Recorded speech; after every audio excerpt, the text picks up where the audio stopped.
স্বরচিত কবিতা মানুষ চাই। বাইরে ঝমঝম করে বৃষ্টি পড়ছে। জানলার আরশিতে মাথা ঠেকিয়ে অপলক দৃষ্টিতে চেয়ে আছে সঞ্জনা। এ তো শুধু বৃষ্টি নয়, জলের ছন্দে জীবনেরই করুণ সুর। স্মৃতির মেঘগুলো জমে মনটা যখন ভারী হয়ে যায়, চোখে নামে মেঘ ভাঙা বৃষ্টি। আজ ৩ মাস হলো সঞ্জনার ডিভোর্স হয়েছে। এখন দাদার বাড়িতে থাকে। মা বাবাও আর বেঁচে নেই। দাদা বৌদির সংসারে ডিভোর্সি বোন খুবই বেমানান। বাবা মার খুব আদরের মেয়ে ছিল সে। ধনী পরিবারে জন্ম, অভাব কী জিনিস সে জানতো না। বড় সাধ করে ধুমধামে সঞ্জনার বিয়ে দিয়েছিলেন ওর বাবা মা।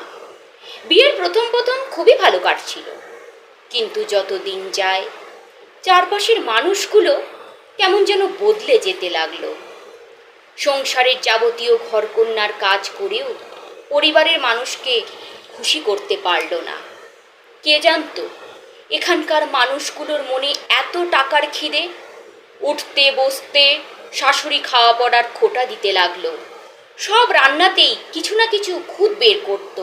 পাড়া প্রতিবেশীদের কাছে সঞ্জনার নামে নিন্দা করত। সঞ্জনা ওর স্বামীকে সব বলতো, কিন্তু ওর স্বামীর কাছে এসব সামান্য ব্যাপার। উল্টে মায়ের কথাতেই সায় দিত, বলতো বাপের বাড়ি থেকে টাকা নিয়ে আসতে, নয়তো নিজেকে রোজগার করতে। সঞ্জনা বাবা মাকে এসব কিছুই জানায়নি। সে নিজে চেষ্টা করতে থাকলো, যদি কোনো কাজ জোগাড় করা যায়। অনেক চেষ্টা করলো, কিন্তু পেল না কিছু। শুরু হলো শারীরিক নির্যাতন। পরিবারের কাছে সঞ্জনা হয়ে গেছিল একটা বোঝা, তাই সবাই ওকে ঘাট থেকে নামাতে চেয়েছিল।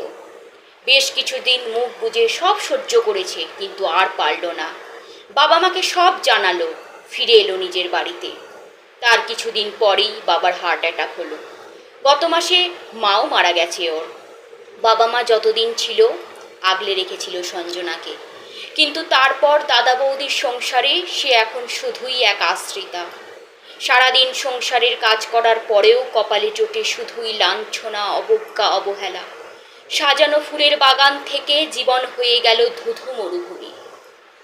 শুধু পয়সা মানুষকে সুখ দিতে পারে না, তাই অর্থ দেখে নয়, মনুষ্যত্ব দেখে মেয়ের বিয়ে দিন। ভালোবাসা থাকলে কাঁধে কাঁধ মিলিয়ে কঠিন পরিস্থিতিকেও জয় করা যায়। জানেন তো, বড়লোকের বাড়ি ঝি হওয়ার থেকে গরিবের রানী হওয়া ঢের সম্মানের।